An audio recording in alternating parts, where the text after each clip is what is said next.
Welcome to the Great Detectives of Old Time Radio. From Boise, Idaho, this is your host, Adam Graham.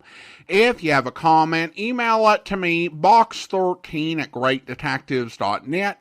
Follow us on Twitter at Radio Detectives and check us out on Instagram, instagram.com/Great Detectives. If you're enjoying the podcast, please follow us using your favorite podcast software. Today's program is brought to you in part by the financial support of our listeners. You can support the show on a one-time basis by going to support.greatdetectives.net. And I want to thank Paul for supporting us that way. You can also become one of our ongoing Patreon supporters for as little as $2 per month by going to patreon.greatdetectives.net. And I want to go ahead and thank Rob and Hill for becoming our latest Patreon supporters at the Seamus level of $4 or more per month. Thank you so much for your support. Now it is time for this week's episode of Dangerous Assignment. The original air date, December the 17th, 1952, and the title is Road Sabotage.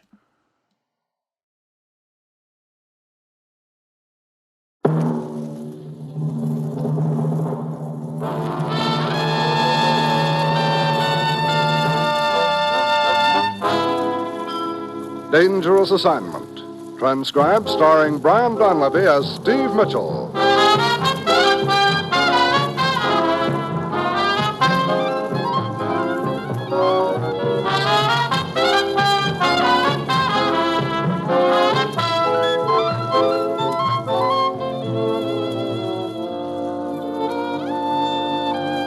Yeah, danger is my assignment. I get sent to a lot of places I can't even pronounce. They all spell the same thing, though, trouble. But when I walk into the commissioner's office, I don't realize this assignment's going to put a new switch on an old saying. Not only is the pen mightier than the sword, the paintbrush is mightier than the dynamite.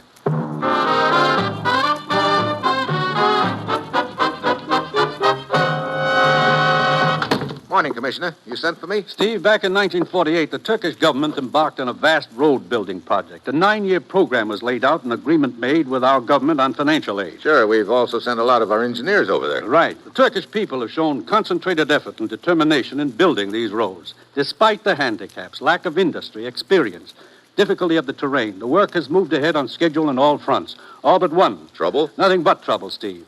On a road being built in the mountains of eastern Turkey. They've had a series of costly accidents, cave-ins, mysterious explosions, materials destroyed, equipment breaking down, and so on. Smells like sabotage. Yes. Okay, I'm on my way. Contact a man named Hardeen Bersher when you arrive, Steve. He's in charge of the operation there. Check with his American advisors. It's vitally important that road be finished and on schedule. Well, that's it. You've got your assignment. Good luck.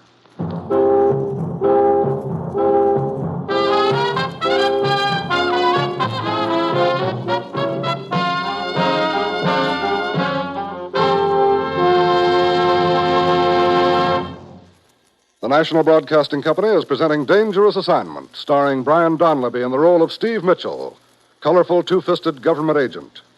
At all those places of the world where danger and intrigue walk hand in hand, there you will find Steve Mitchell on another dangerous assignment.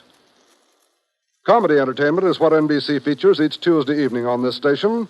Yes, when you set your dial here on Tuesday, you'll hear Fibber McGee and Molly in another laugh-filled page from the life of Wistful Vista's most amusing citizen. And Dean Martin and Jerry Lewis will add to the evening's entertainment with their mad and merry mirth-filled program that's certain to have you laughing from beginning to end. Red Skelton is another of NBC's Tuesday night comedians who's always ready and able to provide enjoyable radio listening. While Herb Schreiner brings you Two for the Money, the program that gives away bundles of money and provides 30 minutes of homespun laughing stock as dished up by this Hoosier comedian. Make NBC your headquarters for comedy every Tuesday night.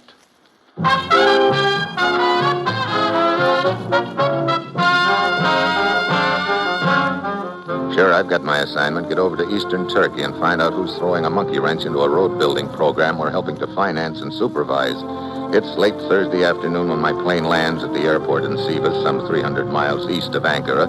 I hop aboard a train and ride deeper into the mountains. It's well after dark when I jump off at a small whistle stop.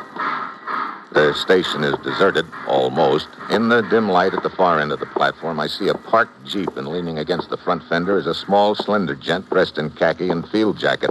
Sorry if you've been waiting long, Buster, but Hey. How are you, Mr. Mitchell? Well, surprised right now. I didn't expect... A woman to meet you? My name is Marga Sehan. Well, hello. Mr. Bursha could not come to meet you. He sent me instead.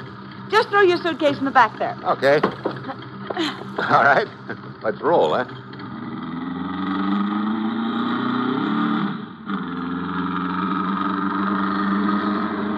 You're looking at me curiously, Mr. Mitchell. That's all right. You're puzzled. What is a woman doing out in this wild, desolate country? I am an engineer. You? A student, really, from the University at Ankara. I see. Getting some experience in the field, huh? Yes. I understand you've run into some difficulties with regard to the road. It was to be expected. We are building a road through country where only pack animals have traveled before. And there have been some accidents, they tell me. Yes. Perhaps that is why you have joined us, Mr. Mitchell. You are perhaps what they call a troubleshooter. You might call it that. Or I might call it a government agent. What gave you that idea? Just a guess. I knew your government would send someone to investigate before long. You see, Mr. Mitchell, I, too, do not believe all these accidents have been just accidents. Oh? Mr. Bursha is of the same opinion, as is Mr. Babers. He's one of your American advisors. Yeah, there are two of them. How does Harold Kevin feel about the accidents? Isn't that the other one's name? Yes. Kevin thinks they are simply accidents. How long has he been with the outfit? 3 months. And by a strange coincidence, the accidents began happening shortly after he arrived. I see. Anything else? Yes. I'll tell you something else, Mr. Mitchell. Only because I know you would find out about that, too, sooner or later. Harold, Kevin, and I were secretly married in Ankara last year.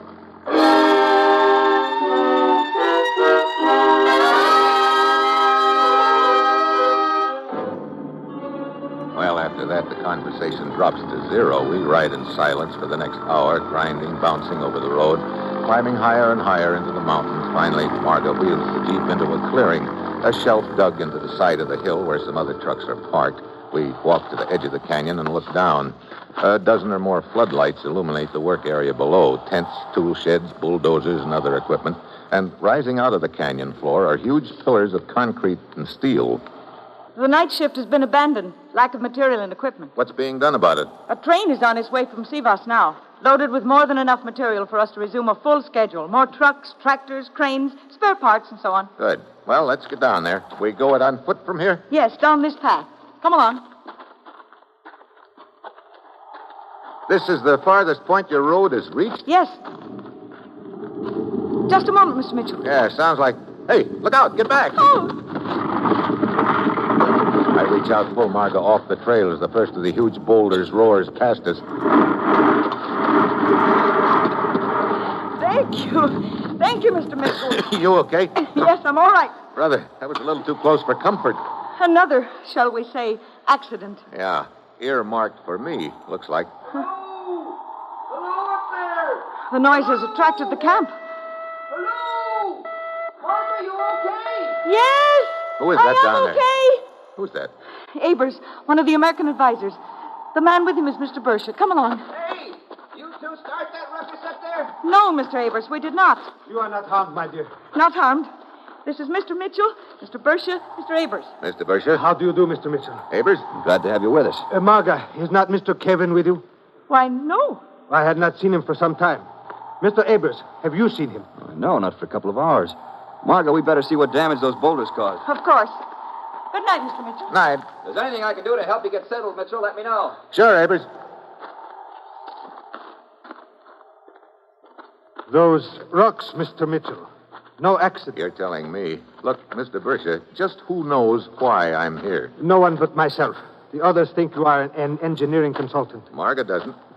She had me spotted as a government agent right off the bat. Guess, she said. The others could make a guess, too. Yes, I suppose. About this man named Kevin. A fine engineer, Mr. Mitchell. What's all this done to your schedule? Well, we are some 2 weeks behind. Still, we have a chance to catch up. And we will, Mr. Mitchell, once the equipment and the material arrive. The train, huh? Yes, it will be here early in the morning. That train means everything to us. We can return to our work, step up the schedule, finish the road before the rains come. ground suddenly jumps up under us. Bursha and I find ourselves standing in a shower of rocks and debris, all of it coming from the rim of the canyon overhead. Bursha springs into action, starts up the path. I know he's headed for the tunnel, and I'm right behind him. We're halfway up the canyon wall when I spot someone crawling among the boulders. I let Bursha go ahead, duck off the path, and circle around. And I reach out and grab. Hold it, Buster. Drop the knife. Drop it. That's... Okay. Now get up on your feet. Mitchell! Mitchell! Over here, Bursha. What is it? What happened? Just caught our friend here creeping along the path. Why, this is one of the workers. His name is Dapur, from Afghanistan. What happened up there? The tunnel. Someone set off a charge of dynamite. This gent, probably. Look out, Mitchell! Dapur dives into Bursha, who smacks into me. As I reach out to grab, I miss. Both Bursha and I fall back off the path and slide away down the side of the canyon. Mitchell, are you all right? Yeah, I guess so. That was a neat block he threw on you, Bursha, and a neater one you put on me. I am sorry. He threw me off balance. Yeah. Any sign of our friend? No, I did not see him. He's got to be up there among the boulders somewhere. You take that side, and I'll go up this way.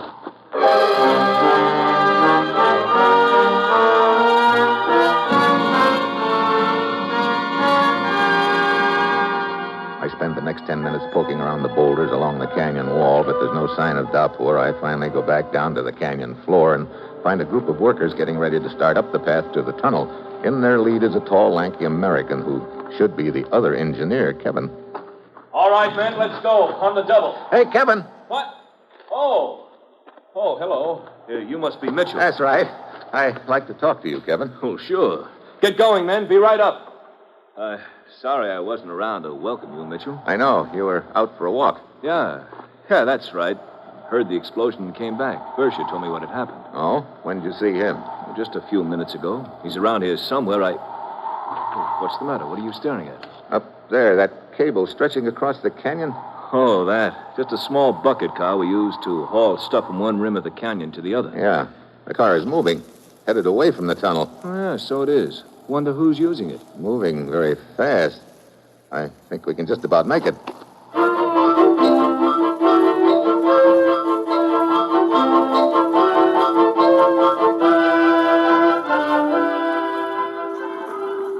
Here it comes, Mitchell, but I don't see anyone in it. If my hunch is right, he's in there. Who is? Now look, what's this all about? Well, don't see anybody getting out. Come on.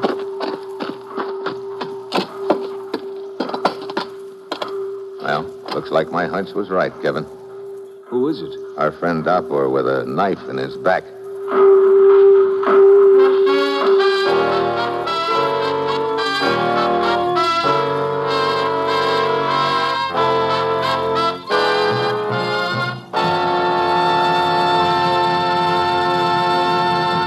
Steve Mitchell will continue his dangerous assignment in just a moment. Do you remember that old saying, a stitch in time saves 9? Unlike a lot of old proverbs, this one really works, whether you apply it to a chair with loose rungs or your health. Suppose you learned that a few dollars spent now could be that stitch in time that might save your health or the health of your family in the year to come. Sound like a good proposition? Well, here's how it's done. Just buy Christmas seals this Christmas. Yes, the money we spend for Christmas seals now goes for case finding, health education, medical research, and rehabilitation to help fight tuberculosis during the next year. Christmas seal money spent now helps protect us all from the number one killer among infectious diseases, TB. It's the stitch in time that saves human lives and health, prevents economic chaos and the broken homes which often follow in the wake of TB. Don't say it couldn't happen to you. It can. But you take out a little insurance against it. Save lives and prevent misery, your own and your neighbors, when you buy Christmas seals.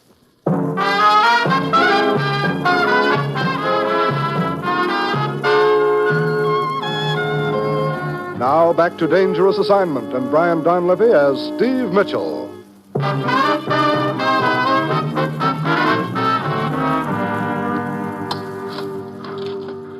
Who killed Dapur and why, Mitchell? I don't know who at this point, but I've got a pretty good idea why, Kevin. Oh? Whoever hired Dapur to blow up the tunnel killed him to close his mouth. He either got it while he was trying to make his getaway in this cable car, or else the killer dumped his body in here to hide it. Either way, the killer must be the one who started the cable car in motion. Yeah, What is it? This stain on Dapur's hand. Orange color. Well, let's get back down to camp and find out where everyone was a few minutes ago when this cable car started moving.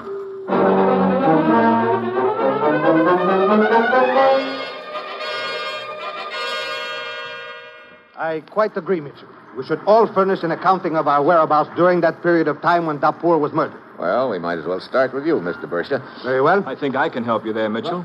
I saw Bersha climbing up the side of the canyon toward the top shortly before I joined you down here. Oh? Of course. But if you will remember, Mitchell, we were both searching for Dapoor. And in the future, Kevin, I would appreciate it if you would allow me to speak for myself. Just trying to help out, Bersha. Indeed. Then perhaps you can also help out by explaining your own strange and unsatisfactory attitude up to now.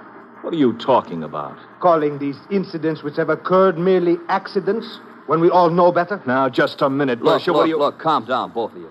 This sort of thing won't get us anywhere. Abers is right. I say let's get on with the investigation. Okay, I guess we've worked our way around to you, Abers. You and Marga went up to the tunnel after the blast to investigate the damage. Yeah? That's right. Were you together all the time?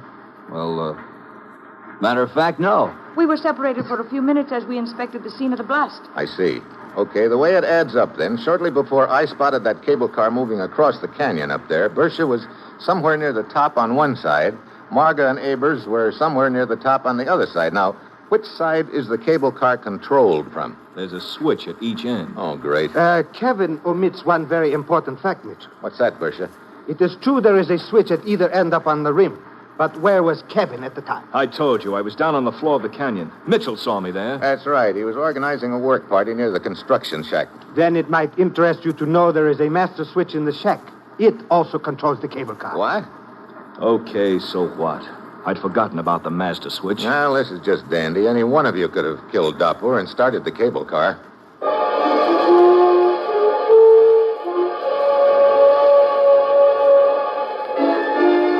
Yeah, at this point, it looks like everybody's trying to get into the act. Bersha and I climb up to the wrecked tunnel, and the workers are starting to clear away the debris. This delay is, of course, a costly one, Mitchell. But we can still finish on schedule when the train arrives with the supplies and equipment. What is it? Over here. Something partially buried in the rubble. Looks like a box of some sort. Yeah. Hey, a dynamite box. Yes, empty. Boards pried off the top. Looks like this is where Dapoor opened the box. But where is all the dynamite? You kidding? That's what blew up the tunnel. No, not all of it. What do you mean? I told you whoever arranged the blast in the tunnel knew his business. Judging from the sound and the scene of the blast, only a few sticks of dynamite were used there. What? Then where's the rest of it? Dapoor must have planted it somewhere. Wait a minute. The train? Mitchell. That could be the big target. Yes. If that train were blown up and the equipment it is carrying lost, the work here would be brought to a complete stop indefinitely.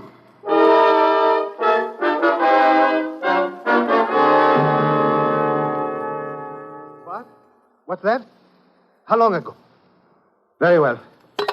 We're too late, Mitchell. They tell me the train passed the junction and onto our spur line 5 minutes ago. Oh, great. Then there's no way we can contact it now. No. According to this map, your spur track from the main line is about 10 miles long. Yes, very close to that. And somewhere on that 10-mile stretch is the train. Also a charge of dynamite. We've got to find it and find it fast. But how? We cannot possibly cover every foot of that track. I know. Look, I figure these points on the map are the trouble points, areas where it's most logical the charge would be set. Now, here... Yes, the area where Dapoor and the others were working today. Yeah, then here... Yes, a downgrade with a curve at the bottom.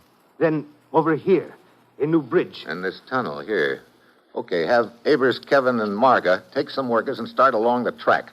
If the saboteur is one of those three, we'll have the other two as insurance. Have them check the track as they go along, and if they get to the train and it's in one piece, they can flag it down. And what about us? We're going to cut across country to those trouble spots and hope we're in time.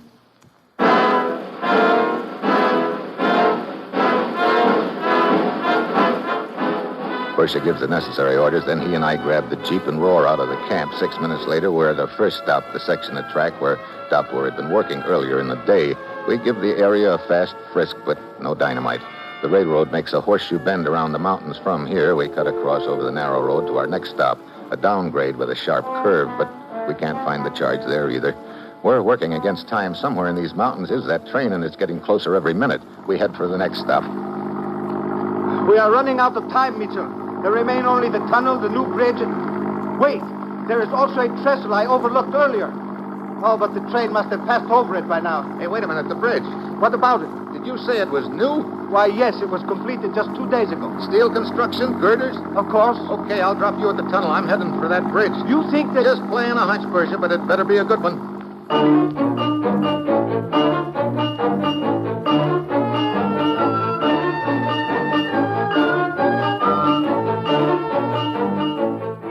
3 minutes later, I'm at the bridge. I pile out of the Jeep and slide down the side of the hill, then work my way under the bridge. I look at the network of new steel girders, and I know my hunch is right. They're still covered with red lead paint, the same shade as the stain on Doppler's hand. Then I spot the charge of dynamite. It's tied to the underside of a horizontal girder about 10 feet over my head, but just as I start to climb up, I hear someone coming down the side of the hill. I crouch behind one of the girders. Then I jump. Steve. Well, hello, Martha. You getting ready to set off your dynamite up there? What? Yes, I see it. You see, I also realized what the stain on Dapour's hand meant. I was hoping against hope the dynamite would not be here. But it is. What? Look, what are you talking about? Right up to now, I had hoped he was not involved. He? Wait a minute. Are you by any chance talking about Kevin? Yes, my husband. His attempt to pass all the incidents off as accidents aroused my suspicions. Then I discovered he was leaving the camp mysteriously at night. You know, you're not exactly in the clear yourself. I'm going to climb up there and get that dynamite, then You're we'll... wrong, Mitchell. What? It's Abers. Yes, it sure is. Now, just hold it, both of you. Well, what do you know? So you're my boy, Abers. Yeah. And you're not going to touch that dynamite, Mitchell. Then my husband is not involved. I think Kevin was trying to pass things off as accidents so he could do a little investigating on the quiet. He followed me out of camp once or twice, nearly caught up with me at the wrong time. Steve, the train. Yeah? What happens now, Abers? After I get through with the two of you, I'm leaving fast. Because when that train hits the bridge, the whole thing goes sky high. Now get over against the bank. Move. Abers probably wants to get us under the bridge before he shoots us, so the wreckage will cover us when the bridge blows up with the train. Unless I come up with something fast, Marga and I are dead ducks. Suddenly, I stumble intentionally and fall to my knees. On your feet, Mitchell. I start to get up and then whirl and whip my arm up to his wrist. The gun goes flying. I belt him with a left. He sprawls back against the bank. I jump for the girder. I've got to climb and jerk that dynamite loose before the train gets there, and I've got to hurry. Getting closer, but Abers isn't through yet. He scrambles to his feet. Marga grabs at his arm, but he knocks her down and out. He dives and catches my leg, drags me off the girder. He swings. I duck. His fist smashes against the girder. I tag him twice. He goes down, and this time he stays. I start up the girder again. Time's running out. The train's almost to the bridge. I keep climbing. Another 3 feet. The train keeps coming. I spot a wire leading from the dynamite to the detonator. I reach up and jerk it loose just as the train thunders onto the bridge.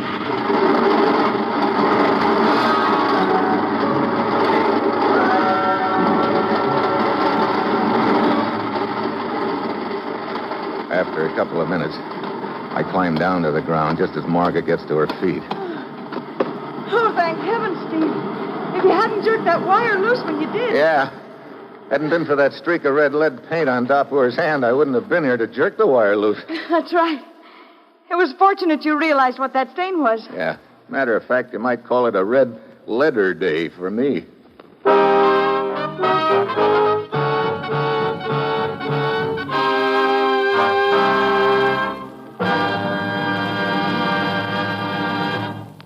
Our star, Brian Donlevy, will return in just a moment.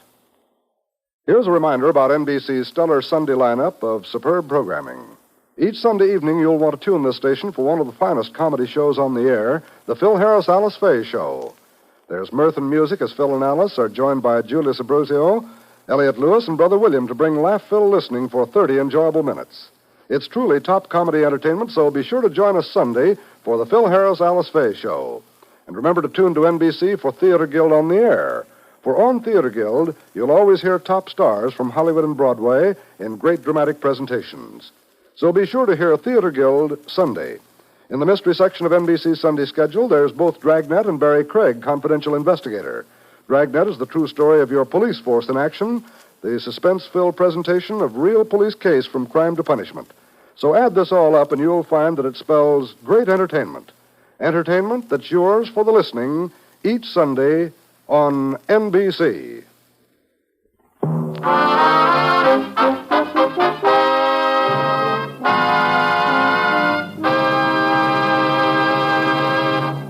Next week, Christmas Eve in Sweden and a gift-wrapped bullet. That will be Steve Mitchell's dangerous assignment next week.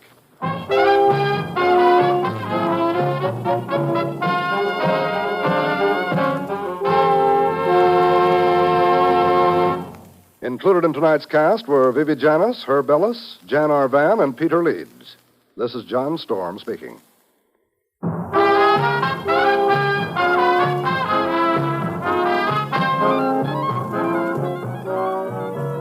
Dangerous Assignment, starring Brian Donlevy as Steve Mitchell, with Herb Butterfield as the commissioner, is written by Bob Reif and Adrian Jandot, and is directed by Bill Karn. Be with us again next week at this time when Brian Donlevy, starring in the role of Steve Mitchell, will embark on another transcribed Dangerous Assignment.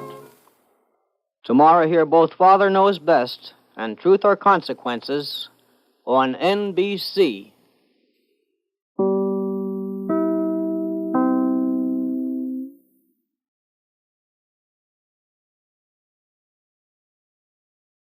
Welcome back. Well, this was a solid adventure story.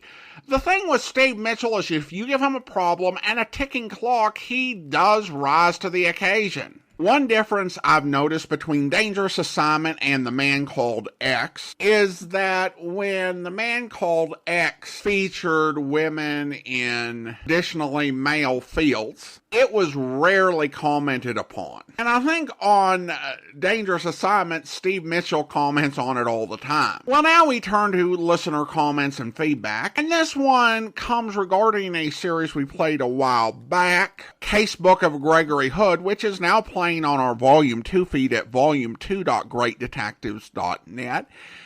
But we've got an email here from Martin, who writes, at the end of the Casebook of Gregory Hood episode, The Eloquent Corpse, the network announcer promises a whole hour of mystery from Hood and Richard Davis, private investigator, next week. Whatever happened to Richard Davis, do you know? I can find no mention of the show. Perhaps I misheard the title. Well, thanks for the question, Martin. And no, you did not mishear the title. I did go to newspapers.com and was able to verify that the series aired in 1946 and 1947. I couldn't find any more details on it. And I did check some other sources as well. There was nothing in Dunning's Encyclopedia of Old-Time Radio, and nothing in any of the old-time radio books that were indexed by Google Book.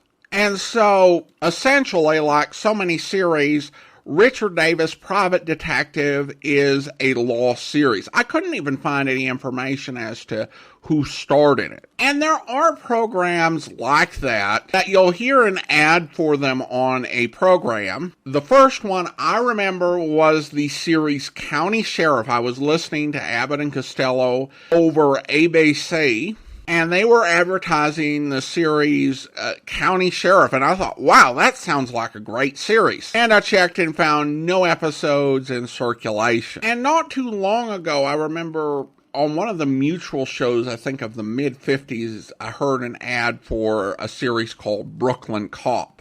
And yeah, there are series out there where we have hundreds of episodes, or dozens, or occasionally we just have 2 or 3 to give you an idea of what the show was like. But then there are shows that are just essentially forgotten, and Richard Davis definitely falls into that category. But you never know when one of those will show up. Just in recent years, we had a single episode of Billy Swift, Boy Detective, and Crime Fighter show up. So who knows, we may one day play an episode of Richard Davis, Private Detective, if that ever comes into circulation. And then we've got an email from Richard regarding our special Mr. 1 by 1.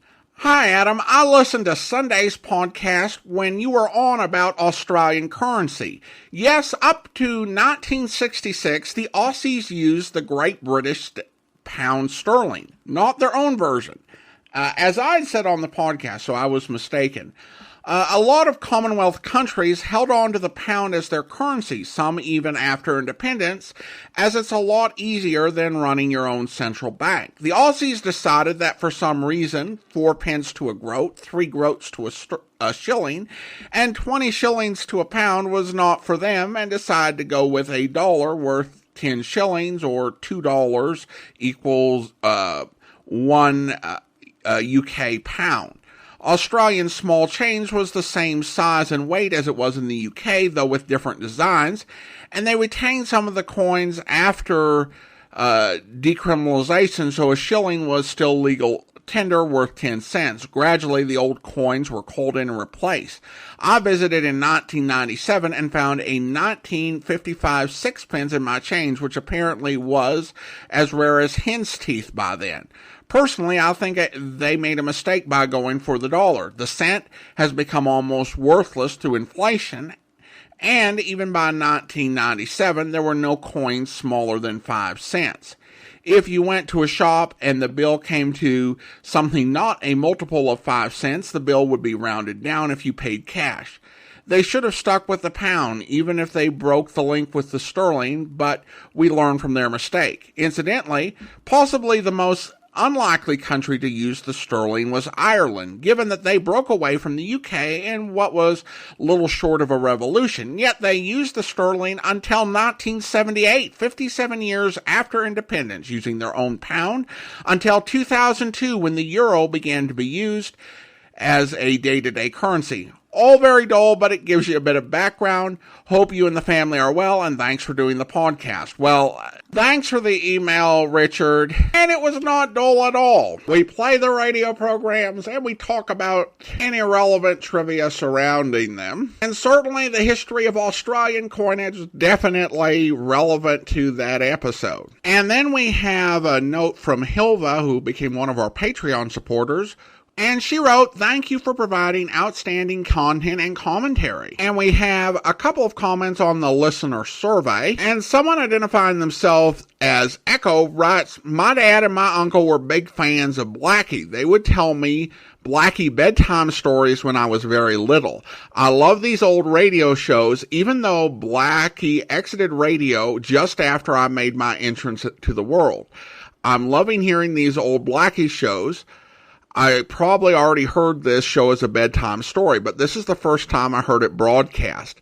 I'm surprised the actors weren't given on-air credit. I know Richard Colmer was Blackie, and Mary was either Leslie Woods or Jan Miner. Edge from the Palm Olive liquid ads. Faraday was either Maurice Tarplin, Richard Lane, or Frank Orth. Shorty would be Tony Barrett, but I'd really like to know who on this episode and who were the supporting characters, like the Blaine brothers, the killer, his girl, and Faraday's assistants. And who is the narrator? The voices I heard in this episode are somewhat familiar, but I'd really like to know who they really were. Where can I find this? I've Googled, IMDb'd, Wikipedia'd, and even listened to the complete broadcast, and no go. Help, please. Thanks so much for sharing these little Blackie gems. I'm looking forward to listening to some more." Well, thanks so much. And I will say, not chiding, but just as an FYI, not to chide, but if you ask questions on the listener survey, there's no email address and I have no way to get back to you. And generally I wouldn't read this out on the episode, but it's the only thing I've got. So on the off chance you listen to it, first of all, I think that I love the fact that your family made up Boston Blackie bedtime stories. That is amazing, and that's definitely a way to keep these characters alive that I had never thought of. As to the cast of Boston Blackie, if you are listening to the Zib series, depending on the episode, Leslie Woods or Jan Miner could be playing Mary. For Inspector Faraday, it would be Maurice Tarplin.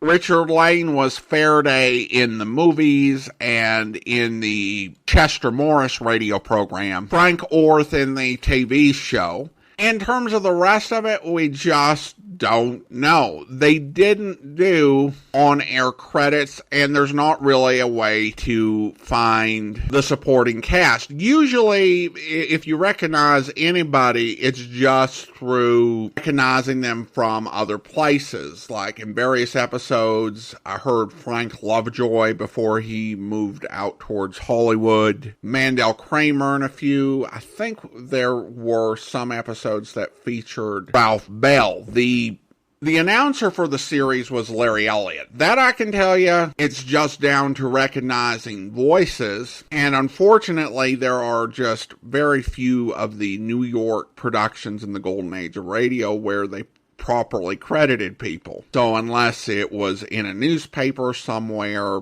you're just down to, oh, I recognize that guy. Again, if you hear this, I hope that helps a little. Wish I had another way to get back in touch with you. Well, now it's time to thank our Patreon supporter of the day. And I want to go ahead and thank Janet. Janet's been one of our Patreon supporters since August, currently supporting the podcast at the Shamus level of $4 or more per month. Thank you so much for your support, Janet. And that will do it for today. If you're enjoying the podcast, please follow us using your favorite podcast software. If you're listening on YouTube, be sure to like the video, subscribe to the channel, and mark the notification bell. We'll be back next Wednesday with another episode of Dangerous Assignment. But join us back here for Mr. Chameleon, where... He had a note in his pocket saying in the event of his being murdered to interrogate you. Interrogate me? But why? I can't understand. I think I understand perfectly, Miss Loring. He expected to be murdered. And he left a note to question you because... Well, why do you think he left such a note? I don't know. The note bears two interpretations, Miss Loring. It could mean that he expected you to try to murder him. No. Or it could mean that you had knowledge of who might have intent and motive for murdering him. It has to mean one or the other. But I tell you, I know nothing, Mr. Chameleon. Which is it? Did Wallace Clayton fear that you might murder him, or do you know who did? Who is it, Miss Loring? You, or is it... I didn't kill him. I don't know who killed him. I don't know why he wrote such a note. You can question me all day, and I'll still say I don't know. Wallace Clayton was sane, wasn't he? He was your fiancé. He wrote this note saying to question you. Now, why? Why? I hope you'll be with us then. In the meantime, do send your comments to box13@greatdetectives.net. Follow us on Twitter at Radio Detectives and check us out on Instagram, instagram.com/greatdetectives. From Boise, Idaho, this is your host, Adam Graham, signing off.